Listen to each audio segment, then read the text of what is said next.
Hit TV YouTube channels లో మీ వ్యాపార ప్రకటనలకు మరియు ప్రమోషనల్ ఇంటర్వ్యూస్ కోసం వెంటనే సంప్రదించండి.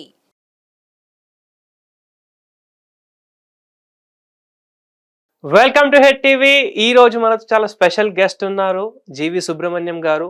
ఐఐఎం అలుమ్నై, దాంతోపాటు పీడబ్ల్యూసీలో పార్ట్నర్గా ఎక్స్ పార్ట్నర్గా చేశారు. దాంతోపాటు ఇప్పుడు ప్రస్తుతానికి ఒక లీడింగ్ మన భారతదేశంలో ఫైనాన్షియల్ అనలిస్ట్ అనమాట. సో అతనితో మాట్లాడి ఇవాళ మనము చాలా డీటెయిల్స్ తెలుసుకుందాము.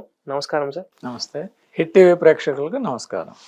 సో ఈరోజు ఫస్ట్ ఈ ఎపిసోడ్లో ఒక క్వశ్చన్ వచ్చేసి ఏంటంటే, రీట్స్ ఏదైతే మనం చాలాసార్లు వింటూ ఉంటాము, కాకపోతే అసలు ఈ రీట్స్ అనే అసెట్ క్లాస్ ఏంటి, ఈ రీట్స్లో ఇన్వెస్ట్మెంట్ ఎలా చేయగలము, దాని గురించి ఒకసారి చెప్పండి సార్. ఓకే. ఈ రియల్ ఎస్టేట్ ఇన్వెస్ట్మెంట్ ట్రస్ట్ అనేది ఒక కొత్త అసెట్ క్లాస్ గవర్నమెంట్ వాళ్ళు క్రియేట్ చేశారు త్రూ సెబీ. ఇంతకుముందు మనకి అసెట్ క్లాసెస్ చూసుకుంటే స్టాక్స్ ఉన్నాయి, మ్యూచువల్ ఫండ్స్ అనేది ఒక అసెట్ క్లాస్, అలాగే గోల్డ్ ఒక అసెట్ క్లాస్, ఎఫ్డీస్ కానీ బాండ్స్ కానీ ఒక అసెట్ క్లాస్, ఇట్లా 3-4 అసెట్ క్లాసెస్ ఉన్నాయి. అయితే ఇప్పుడు ఈ రియల్ ఎస్టేట్ ఇన్వెస్ట్మెంట్ ట్రస్ట్ అనేది ఒక కొత్త అసెట్ క్లాస్గా క్రియేట్ అయింది ఇండియాలో.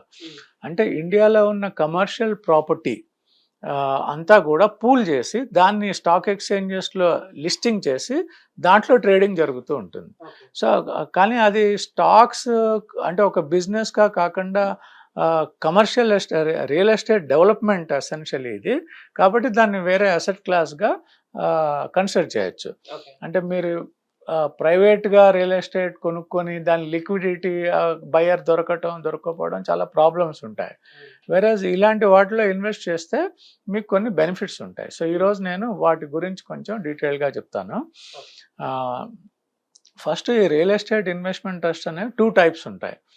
ఒకటి కమర్షియల్ రియల్ ఎస్టేట్, అంటే ముంబైలో ఏదో బీకేసీలో పెద్ద కాంప్లెక్స్ 1000 crore కాంప్లెక్స్ అంత మనీ పూల్ చేసుకుని అది కట్టి దాని మీద రెంటల్స్ అన్నీ కలెక్ట్ చేసి ఆ రియల్ ఎస్టేట్ అసెట్ లిస్టింగ్కి వెళ్ళి ఆ లిస్టింగ్ ద్వారా సబ్స్క్రైబ్ చేసుకోవచ్చు, ఐపీఓలో కూడా సబ్స్క్రైబ్ చేసుకోవచ్చు.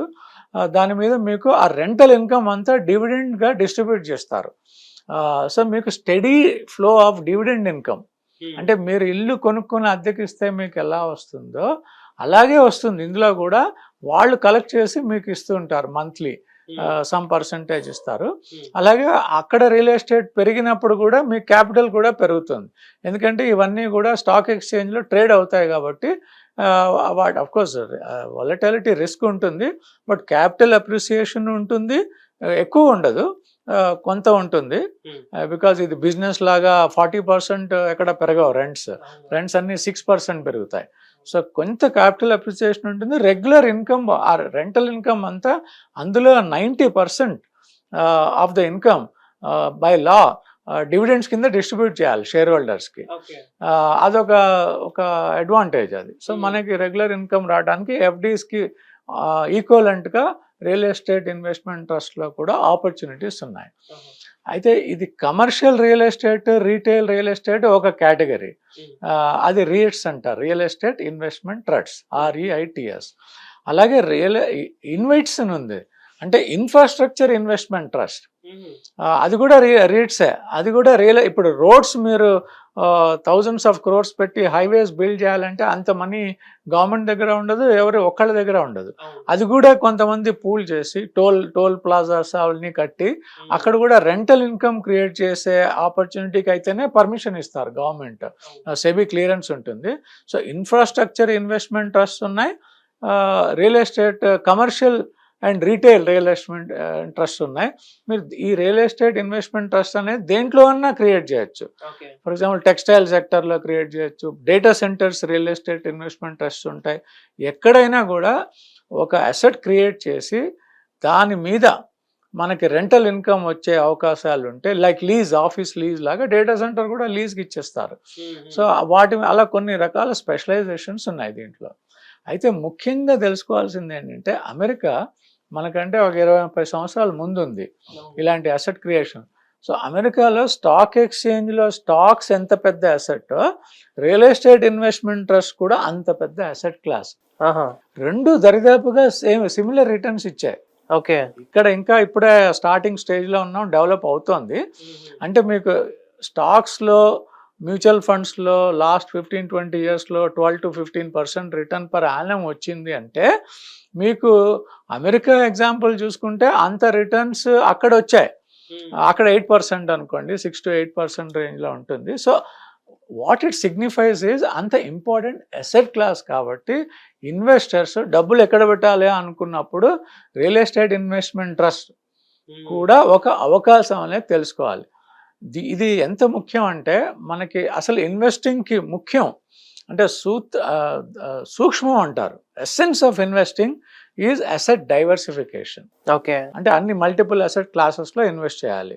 రిస్క్ డైవర్సిఫై అవుతుంది కాబట్టి దేని మీద ఎక్సెసివ్గా డిపెండ్ అవ్వకూడదు. అందులో మీరు ప్లాన్ చేసుకున్నప్పుడు ఈసారి next time real estate investment ట్రస్ట్లో కూడా ఉందా లేదా చూసుకోవాలి. ఎంత అలొకేట్ చేయాలి అనేది అది మీ రిస్క్ ప్రొఫైల్ బట్టి ఉంటుంది. అయితే అది కాకుండా ఇందులో 3 విధాలుగా మీరు ఇన్వెస్ట్ చేయొచ్చు రియల్ ఎస్టేట్ ఇన్వెస్ట్మెంట్ ట్రస్ట్లో. ఒకటి ఈ కంపెనీస్ ఏవైతే రియట్స్ అనేది కూడా ఒక కంపెనీ, వాళ్ళు స్పెషల్ పర్పస్ వెహికల్ అంటారు, అది లిస్టింగ్ వస్తుంది. సో డైరెక్ట్గా మీరు స్టాక్గా కొనుక్కోవచ్చు అది. ఫర్ ఎగ్జాంపుల్ రైట్ నో ఒక 3-4 రియల్ ఎస్టేట్ ఇన్వెస్ట్మెంట్ ట్రస్ట్ ఉన్నాయి. ఇది ఎంబసీ పార్క్స్ అని, మైండ్ స్పేస్ అని, రహేజా మైండ్ స్పేస్ అని, అట్లా 3-4 ప్లేసెస్లో అవి లిస్టింగ్ జరిగి ట్రేడ్ అవుతున్నాయి ఆల్రెడీ. ఏది కూడా రికమెండేషన్గా తీసుకోవద్దు, బికాజ్ అసలు సెబీ ప్రకారం మేము స్టాక్స్ గురించి కూడా ఏది రికమెండ్ చేయకూడదు పబ్లిక్ ఫోరాల్లో.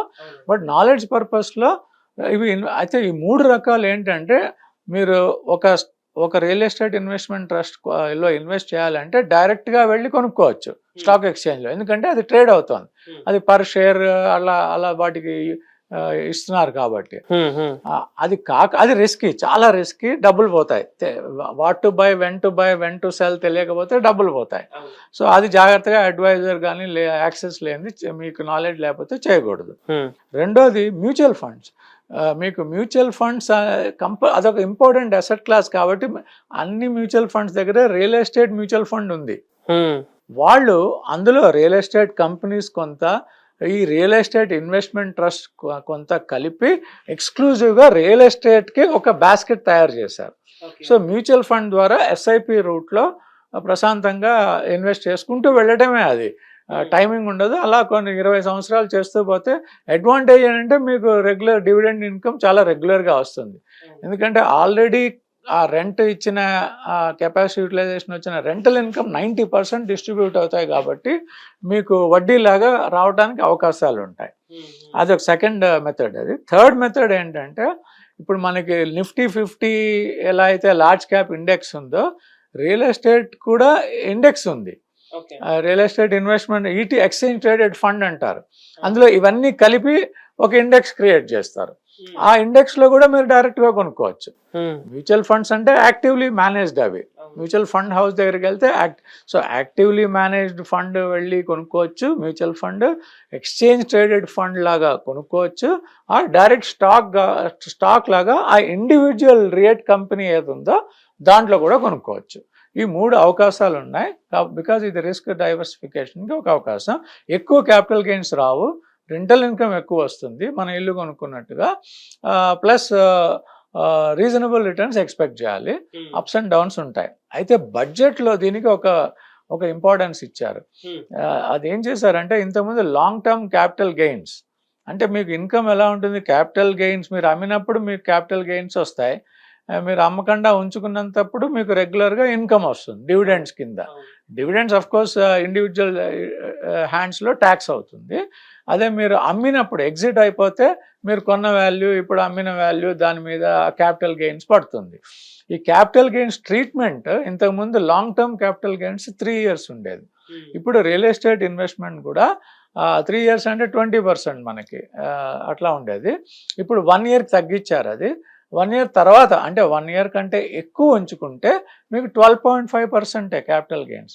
స్టాక్స్లో అయినా అదే, రేట్స్లో అయినా అదే. ఓకే. సో బడ్జెట్లో రేషనలైజ్ చేసేస్తారు అన్ని ఫైనాన్షియల్ అసెట్స్కి. 1 year వరకు ఉంచుకుంటే short term capital gains, 1 year కంటే ఎక్కువ ఉంచుకుని ఎన్ని ఏళ్ళు ఉంచుకున్నా కూడా లాంగ్ టర్మ్ క్యాపిటల్ గెయిన్స్ అవుతుంది. ఉమ్, అది రియల్ ఎస్టేట్ ఇన్వెస్ట్మెంట్ ట్రస్ట్ది. మీకు డివిడెండ్ ఇన్కమ్ స్టడీగా ఉంటుంది, ఎగ్జిట్స్ ఉంటాయి, కొన్ని లిమిటేషన్స్ ఉన్నాయి. స్టాక్స్ మాత్రం చాలా హై రిస్క్ ఉంటాయి, వాలటిలిటీ ఉంటుంది కాబట్టి చాలా జాగ్రత్తగా ఆ ఛానల్లో వెళ్ళేవాళ్ళు అడ్వైజర్ రూట్లో వెళ్ళాలి. అది బాగా హోంవర్క్ చేసుకుని రీసెర్చ్ చేసుకుని వెళ్తే దాని ద్వారా కూడా కొంత అవకాశాలు ఉంటాయి. జనరల్గా ఏంటంటే మీకు రియల్ ఎస్టేట్ ఇన్వెస్ట్మెంట్ ట్రస్ట్లో ఇన్వెస్ట్ ఎందుకు చేయాలి అంటే ఇన్ఫ్లేషన్ వల్ల మీకు ఇన్ఫ్లేషన్ మీద కొంచెం రియల్ రిటర్న్స్ ఇప్పుడు అవకాశాలు ఉంటాయి. ఇన్ఫ్లేషన్ 7% ఉందనుకోండి, రియల్ ఎస్టేట్ ఇన్వెస్ట్మెంట్ 12-14% వస్తే మీకు ఎఫ్డీస్ మీద ఎక్కువ, ఏదైనా ఎఫ్డీస్ మీద ఎక్కువ వస్తేనే ఈ అసెట్ క్లాసెస్కి వస్తారు. సో ఇన్ఫ్లేషన్ హెడ్జ్ కింద కూడా కన్సిడర్ చేయొచ్చు. ఇది కొంచెం main attraction rental income which is distributed as dividends. 90% of the rent they collect అది డిస్ట్రిబ్యూట్ అయిపోతుంది. సో అది ఒకటి కొంచెం ఇన్వెస్టర్స్ కూడా దృష్టిలో పెట్టుకుని ఎవాల్యుయేట్ చేసుకునడానికి అవకాశాలు ఉంటాయి. Thank you so much. చాలా బాగా ఎక్స్ప్లెయిన్ చేశారు సుబ్రహ్మణ్యం గారు. చూసిన వాళ్ళకి కూడా బాగా అర్థమై ఉంటుంది. ఇలాంటి ఇంట్రెస్టింగ్ వీడియోస్ మనం చేస్తూనే ఉంటాము. వాటన్నిటితో కూడా మీరు అప్డేటెడ్గా ఉండాలి అంటే తప్పకుండా మన ఛానల్ని సబ్స్క్రైబ్ చేసుకోండి. అలాగే వీడియో కనుక నచ్చినట్టయితే లైక్ చేసి ప్రతి ఒక్కరితో షేర్ చేయండి. Thank you sir. Thank you so much. Hit TV app ని డౌన్లోడ్ చేసుకోండి. ఇందులో short news, live news, entertainment movies అన్ని అవైలబుల్ గా ఉన్నాయి. Please download Hit TV app. Hit TV app. Hit TV యాప్ని ఫ్రీగా డౌన్లోడ్ చేసుకోండి.